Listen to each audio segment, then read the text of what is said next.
All right, it's happening, but it's not too late. Things to consider right now when it comes to ERG programs and the current state of the world as of this week. I get this question a lot. Am I worried about ERGs right now? In general, no, I'm actually not. I believe in the principle of community, and I understand that that is an employee engagement strategy. I'll give you a new phrase to add into your vocabulary. It's an internal marketing strategy, community. I get the principle of ERGs as a whole, but the specific way that ERGs are being run right now, the models that we're following, the beliefs that we have, that's what worries me about ERGs as of present. Last year I had a session.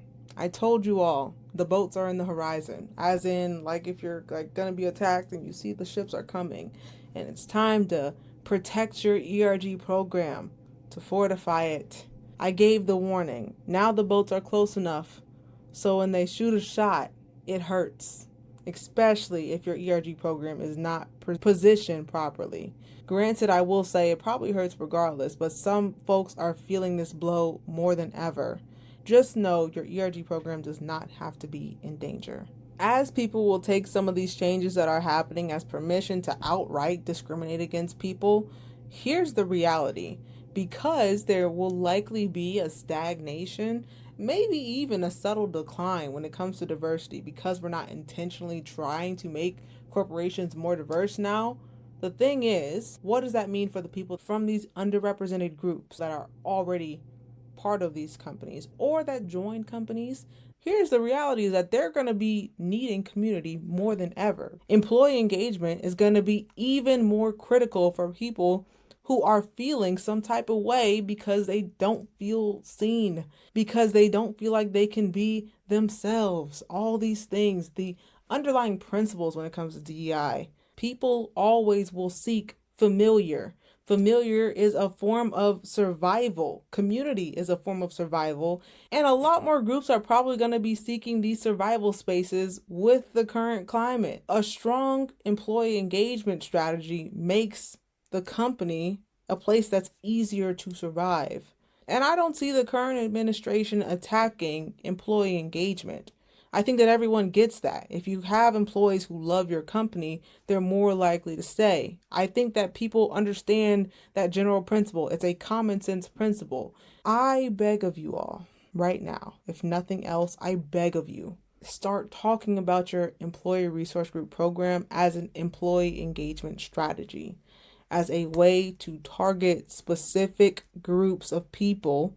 And just to be clear, any group of people could get one of these groups. We are scaling. We have frameworks in place for increasing number of groups, all the things. But I say all that to say, this is our niche internal marketing strategy. If we change how we're talking about this, it will actually change the perception of it overall.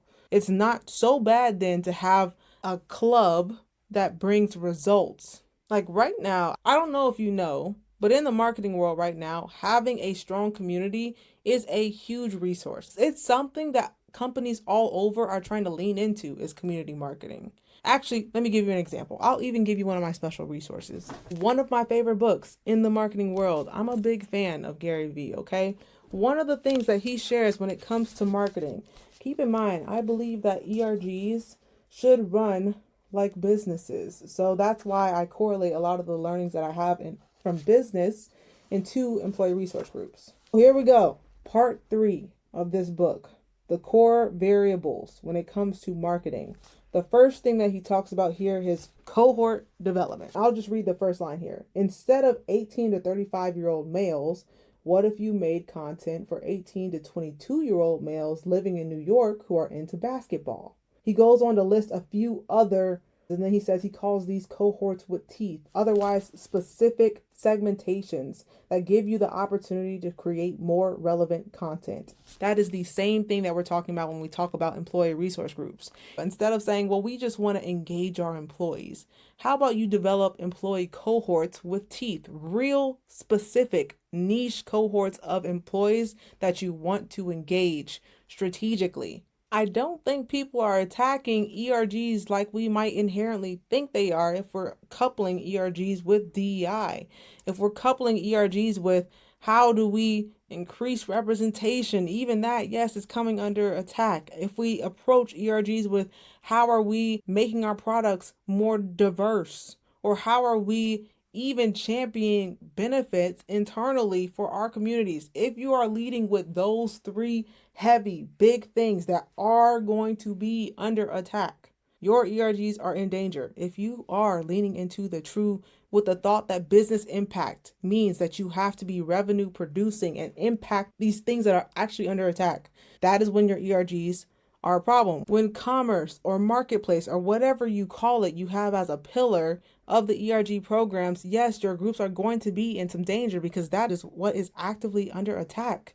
I like to tell people, yeah, technically you could create all these frameworks to make it possible for ERGs to dodge all the bullets. But here's the reality. If there are shark infested waters, instead of giving people a guide to navigate shark infested waters, I would much rather navigate them to a place that does not have sharks in it. And I'm telling you all right now, employee engagement is that space without the sharks. That is the space that people get. No one is challenging communities. Even Elon Musk himself is not challenging the concept of community, maybe internally. And I think that's a whole nother conversation why he challenged that. It's what happens when you take over a company. However, even on X, he has launched the feature of communities on X. He understands the benefits of people connecting with each other. However, when you're making that and you're saying that we're taking this as a DEI strategy to make things happen under DEI, yes, that's when now you have adopted a program that was safe and you've brought it into shark infested waters. Some of us are cool with navigating shark infested waters as individuals. That's an individual preference. You don't need to bring along this entire program that impacts the entire employee base essentially to also navigate those shark infested waters. You don't need to do that. I get why you want to. I get DEI is understaffed, underfunded. I get it. However, that is not what this program is. Please let them go. Let it go. DEI is under attack right now. There are fighters in this attack. There are people who are saying we are pushing back and challenging. Kudos to you for fighting, okay? But not everyone wants to fight. Can I just say that for the people who for the ERG leaders out here, I'm getting so many in my comments, in my DMs who are like, I did not get into this work to get into advocacy, to get into business consulting and all these things. I got into this work to make it survivable at this company. Like, I just want to make a space where I can enjoy being at this company a little bit more. In the illustration of a fight, there are people who fight, and then there's also like the first aid people who just help the casualties of the war, in a sense. I would say right now, what's happening when DEI adopts an ERG program and forces it to do DEI related things within the ERG, so forces it into internal and external consulting, you are giving first responders weapons to fight this fight with you. And the first responders are like, I was just here to help people. I'm actually not in the business of fighting people. And on top of that, a lot of those ERG leaders become casualties. I see so many ERG leaders who then were advocates for something and they were laid off. All these things. If you force people to join a fight that really they're not prepared to fight, it's so easy for them to be a casualty of the war. And I think that there are a lot of people right now who are willing to sacrifice good volunteers who care, who just want to make this a better working environment. You're willing to sacrifice them to advance what you are doing. Again, I get it. You're understaffed, all these things. The only part of ERGs that I am concerned about, because I'm not concerned about the community aspect, the part that I am concerned about is the fact that so many folks will allow their ERG program, a program that is impacting so many, a program that me personally, when I was an ERG leader, when my whole career changed because an employee community that actually was sitting under the employee engagement team, not the DEI team, what I was able to do was able to actually give me the skills and the internal corporate social proof to then land a salary job. Going from an hourly employee to a salary, ERGs can still change lives, change working experiences within a company, but not if they cease to exist. And so many people, the people who talk about, oh, our ERGs need to do internal and external business consulting, you are devaluing the importance of employee engagement and belonging. Ironically, you're sacrificing belonging for the things that you are interested in. Where again, yes, I'm not saying that it's not a worthy fight to fight, increase diversity and all these things, but I'm saying you also have to make room for how do we also just make it better for the people who are already here. That is what ERGs are. That's what they always were up until recently. And that's why I'm concerned for ERG programs, because I fear that so many people are so nervous about making that shift that they will allow their ERG program to die at the expense of their own ego. And honestly, like, how selfish is that? I care because I was literally someone who I would not be where I am today. I would, and not even with the ERG movement, but like the fact that I was able to go with no college, hourly employee, minimum wage to salary because of skills that I was gaining through this program. I want that for people. And the irony of it all is that so many folks in this space have the privilege of being in this corporate position where you're not actually caring about the people that are in the work. You're trying to do, this is what we need, and you're over here trying to use us to advance what you're doing.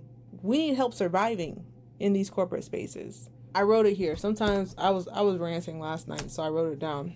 I said, people with privilege may be able to use and abuse these groups for whatever they please. And they're doing this while sacrificing hard-working volunteers who are genuinely passionate about helping others enjoy their workplace. What a waste. If you know that this is what you are up against for the next 4 years, why are you making it that much harder for these volunteers? The executives, they understand the concept of a cost center with business ROI. The business ROI does not mean revenue producing. The business ROI means segmented employee engagement. ERG leaders get it. Yes, we want community. They don't use the same words, segmented employee engagement. They say community, more or less the same thing.